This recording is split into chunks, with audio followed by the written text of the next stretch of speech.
हाय दोस्तों, कैसे आप लोग। मैं उम्मीद करता हूं आप लोग ठीक होंगे। सऊदी अरब के जो वीज़े हैं वो रद्द हो रहे हैं। कई सारे वीज़े रद्द हुए, जैसे कि कहा गया है कि 1 लाख से ज़्यादा वीज़ा रद्द किया गया है। इसका वजह ये है दोस्तों कि जो नए नियम लागू किया है भारत की सरकार ने कहा है कि जो भी नया वीज़ा होगा उसको इंडियन एम्बेसी यानी दूतावास के से ऑनलाइन करवाना होगा। अगर वो वीज़ा ऑनलाइन नहीं करवाता है तो वीज़ा पास नहीं होगा।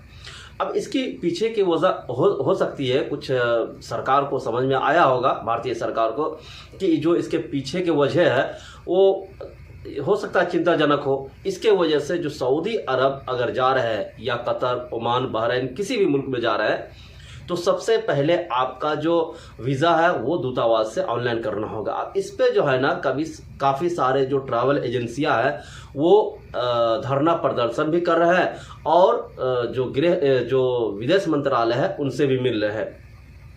उनसे इसलिए मिल रहा है कि भाई हमारा धंधा बंद हो जाएगा, हमारा जो रोजी रोटी है वो बंद हो जाएगा। हम फिर ऐसे 1-1 लाख वीज़ा अगर कैंसिल होगा तो फिर तो हमारा सारा पैसा डूब जाएगा, हम तो बेरोजगार हो जाएंगे। ये सारी बातें वो रख रहे हैं विदेश मंत्री के पास। अब समस्या ये है कि सऊदी अरब को तो इससे कोई फ़र्क पड़ने वाला नहीं है, या किसी भी कंट्री को। अगर इंडिया के लोग नहीं आते उसको क्या फ़र्क पड़ेगा, वो तो पाकिस्तान, बांग्लादेश, नेपाल, यहाँ वहाँ से आदमी मंगवा सकता है और इंडिया से सस्ता में आदमी आ जाता है। बाकी मुल्कों जैसे एग्जाम्पल नेपाल ले लीजिए, तो नेपाल में सैलरी अगर मान लीजिए इंडिया को लेबर को एग्जाम्पल के तौर पे लेबर को 1200 दे रहा है, तो वहाँ तो अगर 1000 भी देगा तो नेपाल का लेबर आ जाएगा। तो इसीलिए चिंता बढ़ रही है, जो ट्रैवल एजेंसी है इंडिया की उनका भी चिंता बढ़ रही है और ये स्वाभाविक है, बढ़ना ही चाहिए। क्योंकि जो नए नए नियम आते हैं ना भारतीय सरकार की तरफ से, उसमें काफ़ी पेचीदा होता है, वो बड़ी मुश्किल से हल होता है। फिर वहीं पे आदमी घूस खिलाता है, रिश्वतखोरी होता है, तब जाकर के वो पास होता है। तो इस तरह से जितने भी नियम बनते हैं उसमें थोड़ा संशोधन किया जा सकता है। अगर सही से बनाए, उस नियम को अच्छा से बनाए तो मुझे लगता है ठीक रहेगा, वो जो आने वाले हैं उनके लिए भी और जो ट्रैवल एजेंसी उनके लिए भी। इसी पे एक अपडेट आई हुई है, बढ़ते हैं उस अपडेट की तरफ और जान लीजिए, आखिर तक देख लीजिए ये इस वीडियो को, ताकि आपको भी समझ में आ जाए। मेरा जो न्यूज होता है ये न्यूज़ सुनने के बाद ही राय बनाया कीजिए आप, क्योंकि काफ़ी सारे लोग हैं जो न्यूज़ से पहले राय बना लेते हैं। न्यूज़ पहले सुन लीजिए, समझ लीजिए, उसके बाद में अपनी राय बनाइए, क्या है, नहीं है, क्या गलत है, क्या सही है। ठीक है, तो चलिए देखते हैं आज की अपडेट क्या है। उससे पहले चैनल सब्सक्राइब और लाइक शेयर जरूर कीजिएगा। ठीक है, विदेश मंत्रालय के नए इमिग्रेशन सिस्टम ने खाड़ी देशों में जाने वाले भारतीय कामगारों के मुश्किल को बढ़ा दिया है। विदेश मंत्रालय ने इस नए सिस्टम को ई इमिग्रेशन सिस्टम का नाम दिया है।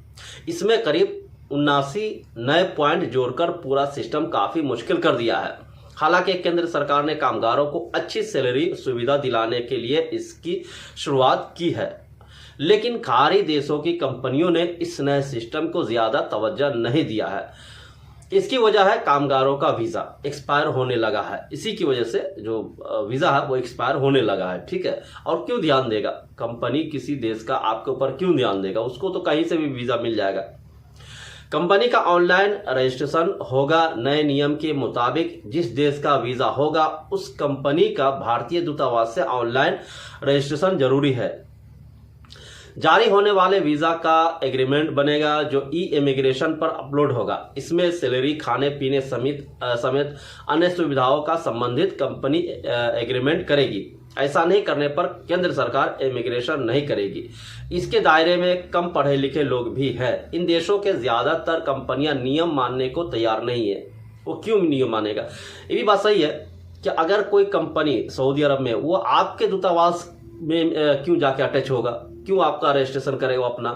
ट्रैवल एजेंसियों की मांग मुल्क से विदेश भेजने वाले ट्रैवल एजेंसियां और एजेंट का दावा है कि इस नए सिस्टम को लागू होने के बाद अब तक देश के करीब 1 लाख से ज़्यादा कामगार का वीज़ा एक्सपायर हो चुका है। इस सिस्टम को आसान करने के लिए कुछ दिन पहले सऊदी अरब में भारतीयों के एक दल ने विदेश राज्य मंत्री जनरल रिटायर्ड वीके सिंह और दूतावास के अधिकारियों से मुलाकात की।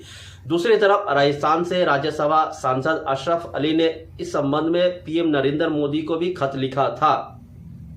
यही नहीं, पिछले 19 सितंबर को ट्रैवल एजेंट और एजेंसियों ने जंतर मंतर पर एक दिन का धरना दिया था। इसके बाद कांग्रेस के महाराष्ट्र के राज्यसभा के सांसद हुसैन दिलवाई के नेतृत्व में एक प्रतिनिधि मंडल ने विदेश मंत्री से मुलाकात की थी। इस मुलाकात में प्रतिनिधियों ने विदेश मंत्री को सारी बातें विस्तार से बताई थी, लेकिन अब तक कोई नतीजा नहीं निकला है।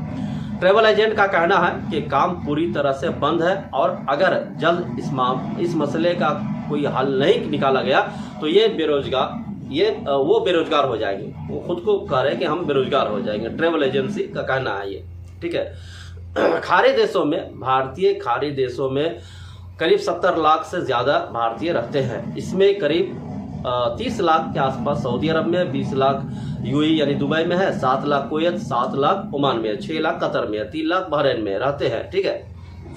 इनमें करीब हर प्रदेश के लोग शामिल है। यूपी, राजस्थान, आंध्र प्रदेश से लेकर केरल तक के लोग शामिल है। ये लोग हर साल करीब 30 बिलियन अमेरिकी डॉलर की विदेशी मुद्रा भारत भेजते हैं। 30 बिलियन भारत को मिलने वाले विदेशी मुद्रा में ये सबसे बड़ा हिस्सा है। ये बहुत बड़ी हिस्सा है दोस्तों। ये अपने देश के जो इकोनॉमी है उसको बढ़ाने में काम आता है, ठीक है।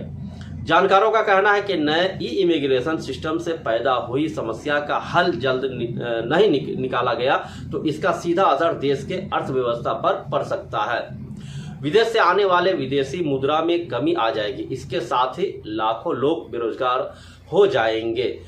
कंपनियों के पास रास्ता बहुत है, ठीक है। दरअसल खाड़ी देशों की कंपनियों के पास कई रास्ते हैं। इन कंपनियों ने भारत के बजाय पाकिस्तान, बांग्लादेश, श्रीलंका, नेपाल जैसे देशों के कामगारों को तवज्जो देना शुरू कर देगा। इन देशों के कामगार भारत की अपेक्षा कम पैसे में मिल जाते हैं, लेबर या वर्कर। भारतीय लोगों के लिए खाड़ी के देश रोजगार के सबसे बेहतर जगह है। जानकारों का मानना है कि पहले से ही मुश्किल झेल रहे भारतीयों के लिए ये अवसर बंद होने के बाद मुल्क में बेरोजगारी बढ़ने की उम्मीद की जा रही है। अब अमेरिका तो कोई इंडिया का आदमी जाता नहीं लेबर कैटेगरी का, ये कब गरीब आदमी तो जाता ही नहीं। वहाँ जाने के लिए 17 लाख, 20 लाख, 30 लाख लग जाते हैं। चाहे वो लंदन जाना हो या किसी भी मुल्क जाने के लिए पैसा ज़्यादा लगता है। एक सऊदी अरब ही ऐसा कंट्री है जहाँ 60-70 हज़ार में लोग आ जाते हैं, ठीक है। तो यहाँ आने के लिए पैसे कम लगते हैं, कमाई अच्छी हो जाती है, इसीलिए लोग यहाँ आना चाहते हैं। अब यहाँ का रास्ता भी अगर बंद हो गया तो मुझे नहीं लगता है कहीं लोग जा सकते हैं। फिर इंडिया में मारामारी शुरू हो जाएगी, क्योंकि आपस में ही लोग मारामारी कर रहे हैं। तो मुझे लगता है भारत सरकार को इस पर गौर करना चाहिए और अच्छी से अच्छी सुविधा देना चाहिए ताकि लोग आसान तरीके से जा सके। अब इतने पेचीदा अगर रहेगा तो फिर जाना मुश्किल हो जाएगा किसी भी मुल्क में। आसान तरीका बनाए ताकि लोग आसानी से जा सके और आ सके, ठीक है। तो ये कुछ अपडेट्स हैं दोस्तों, मिलते हैं नेक्स्ट वीडियो में। Thank you.